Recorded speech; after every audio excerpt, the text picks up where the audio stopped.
Assalamualaikum warahmatullahi wabarakatuh. Baiklah, untuk pembahasan kali ini kita akan membahas tentang kerangka konseptual akuntansi pemerintah. Bagaimana prinsip akuntansi? Prinsip akuntansi yang berlaku secara umum memiliki makna bahwasannya laporan keuangan di dalam sebuah perusahaan bisa dimengerti oleh siapapun dengan latar belakang apapun. Akuntansi keuangan atau PSAK pada nomor 1 yang paragraf 9 dan 10 yang menyatakan bahwa laporan keuangan ini dibuat berdasarkan standar akuntansi dan tentu saja bisa memenuhi semua kebutuhan dari para pengguna seperti investor dan juga karyawan perusahaan. Prinsip akuntansi ini juga membantu para akuntan guna menerapkan prinsip yang konsisten pada organisasi yang berbeda. Dan prinsip tersebut bisa menjadi standar akuntansi yang bisa digunakan oleh akuntan lain di perusahaan yang berbeda.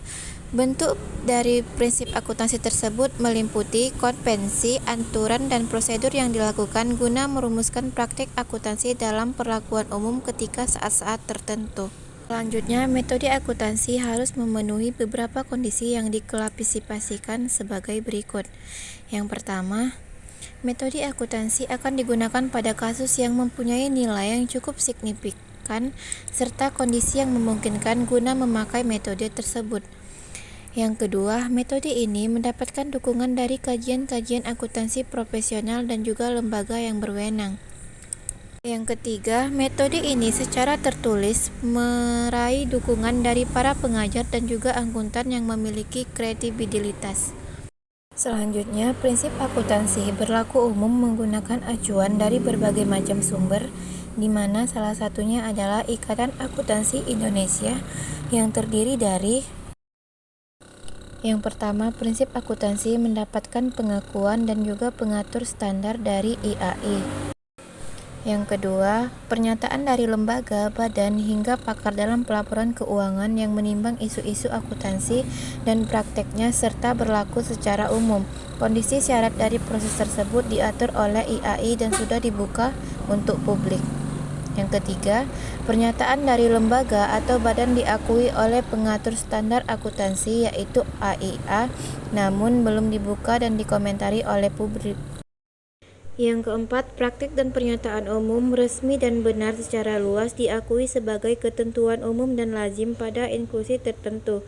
Selanjutnya, standar internasional akuntansi sektor publik. Pelaporan keuangan akuntansi dan juga audit di sektor pemerintah baik di tingkat pusat dan daerah memang menjadi salah satu hal yang harus mendapat perhatian, dan guna memenuhi kebutuhan tersebut maka standar akuntansi pemerintah atau SAP ini dibangun. Komite SAP ini adalah sebuah perjalanan reformasi di sektor keuangan yang ada di Indonesia. Pembentukan Kompartemen Akuntan Sektor Publik di IAI pada tahun 2000 lalu menjadi salah satu jalan dalam penyusunan standar akuntansi keuangan. Dari proses tersebut, maka dicetuskan Exposure Draft yang menjadi standar akuntansi sektor publik, di mana Dewan Standar Akuntansi Sektor Publik dari AIA yang merilis draft tersebut. Ekspor draft ini memiliki 6 hal yang dikeluarkan sebagai berikut. Yang pertama, penyajian laporan keuangan. Yang kedua, laporan arus kas. Yang ketiga, koreksi surplus dan defisit. Yang keempat, dampak perubahan falas. Dan kelima, kos pinjaman. Yang keenam, laporan keuangan entitas kendalian dan konsolidasi. Selanjutnya, Undang-Undang Nomor 1 Tahun 2004 menetapkan Komite Standar Akuntansi Pemerintah atau KSAP yang didukung oleh Kepres dengan Nomor 84 Tahun 2004 mengenai Komite Standar Akuntansi Pemerintah. Tugas dari komite ini akan mempersiapkan mengenai konsep rancangan akuntansi dalam penyajian laporan keuangan pemerintah di tingkat pusat dan daerah. KSAP sendiri terdiri dari komite konsultatif dan juga komite kerja. Tugas dari komite konsultatif ini akan memberikan konsultasi dan juga pendapat mengenai perumusan konsep dari peraturan pemerintah dalam mengatur SAP tersebut. Sementara komite kerja akan mempersiapkan, menyusun, dan juga merumuskan peraturan pemerintah mengenai standar akuntansi pemerintah tersebut. Selanjutnya, pelaporan tugas tersebut akan dilakukan kepada Menteri Keuangan secara berkala. Materi yang diterbitkan oleh KSAP dalam proses penyusunan SAP ini adalah: yang pertama, International Federation of Accountants. Yang kedua, International Accountancy Standard Committee. Yang ketiga, International Monetary Fund. Yang keempat, IAI. Yang kelima, Financial Accounting Standard Board. Yang keenam, Governmental Accounting Standard Board. Yang ketujuh, Undang-Undang dan Perpul Republik Indonesia. Yang kedelapan, organisasi profesional yang membidangi keuangan dan akuntansi. Standar akuntansi pemerintah ini menjadi acuan untuk lingkup akuntansi pemerintah, baik pusat dan juga departemen hingga ke pemerintah daerah, yang diharapkan bisa memberikan performa kualitas yang meningkatkan di sektor akuntansi dan pelaporan keuangan. Dan proses penyusunan SAP ini memiliki langkah sebagai berikut. Yang pertama, identifikasi topik dari SAP. Yang kedua, konsultasi kepada komite pengarah mengenai topik dan isi. Yang ketiga, pembentukan kelompok-kelompok kerja. Yang keempat, riset oleh kelompok kerja. Yang kelima, draft awal. Yang keenam, pembahasan draft awal di komite kerja. Yang ketujuh, pengembalian keputusan pada komite kerja. Yang kedelapan, pelaporan kepada komite pengarahan dan persetujuan draft publikasi. Yang kesembilan, draft publikasi dirilis. Yang kesepuluh, dengar pendapat publik dan terbatas. Yang ke-11, tanggapan atas draft publikasi. Selanjutnya, pertimbangan dari BPK atau Badan Pengawasan Keuangan. Selanjutnya, pembahasan dari tanggapan BPK. Selanjutnya, finalisasi standar dan pemberlakuannya. Standar akuntansi pemerintah sendiri tersusun dari kerangka konseptual dan juga 12 pernyataan yang terdiri dari penyajian laporan keuangan PSAP 01, laporan realisasi anggaran PSAP 02, laporan aliran kas PSAP 03, catatan atas laporan keuangan PSAP 04, akuntansi persediaan PSAP 05, akuntansi investasi PSAP 06, akuntansi aset tetap PSAP 07, akuntansi konstruksi dan pengerjaan PSAP 08. Selanjutnya, kerangka konseptual akuntansi pemerintah. Kerangka konseptual akuntansi pemerintah ini akan merumuskan konsep mengenai laporan keuangan pemerintah di tingkat pusat dan daerah.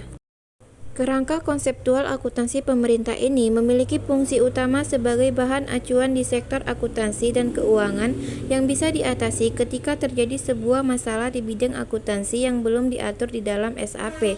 Jika terjadi konflik di antara kerangka konseptual dan juga standar akuntansi, tentu saja ketentuan standar akuntansi tersebut akan lebih diunggulkan. Kerangka konseptual akuntansi pemerintah ini memiliki fungsi utama sebagai bahan acuan di sektor akuntansi dan keuangan yang bisa diatasi ketika terjadi sebuah masalah di bidang akuntansi yang belum diatur dalam SAP. Jika terjadi konflik di antara kerangka konseptual dan juga standar akuntansi, tentu saja ketentuan standar akuntansi tersebut akan lebih diunggulkan. Dan yang lebih dibahas pada kerangka konseptual SAP tersebut adalah lingkungan akuntansi pemerintah, pengguna informasi akuntansi, entitas laporan keuangan. Selanjutnya, strategi penyusunan standar akuntansi pada negara berkembang. Negara berkembang menghadapi permasalahan di dunia akuntansi yang lebih kompleks dan juga rumit, bukan hanya pada proses penetapan sumber yang efektif saja, namun permasalahan di bidang ekonomi, sosial, politik, dan juga institusional menjadi permasalahan yang menimpa negara tersebut. Dalam penerapan mengenai standar akuntansi pada negara berkembang, ada 4 pendekatan secara garis besar yang digunakan dalam proses tersebut, yang terdiri dari 1. Evolusioner. Pendekatan ini dilakukan sebagai perbuatan standar dalam menentukan pengembangan standar akuntansi tanpa adanya pengaruh dari manapun termasuk dari luar negara. Rintangan yang kemungkinan akan muncul adalah partner asing yang harus beradaptasi dengan standar khusus yang diterbitkan oleh negara tersebut. Yang kedua, transfer teknologi. Pengembangan melalui transfer teknologi, akuntansi bisa dilakukan melalui kegiatan akuntan internasional dan juga perusahaan multinasional. Para praktisi yang berpraktik di negara-negara berkembang tersebut bisa melakukan perjanjian internasional dan juga kerjasama dengan nota kesepakatan dalam pertukaran teknologi dan informasi.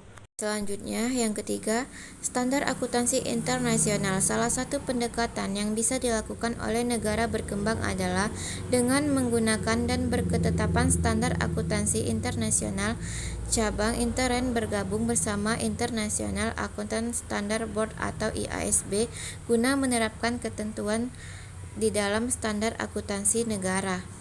Yang keempat, strategi situasional. Pendekatan ini dilakukan untuk mengembangkan standar akuntansi yang berdasarkan analisa prinsip dan praktik akuntansi di negara maju dan juga latar belakang lingkungan yang mendasarinya.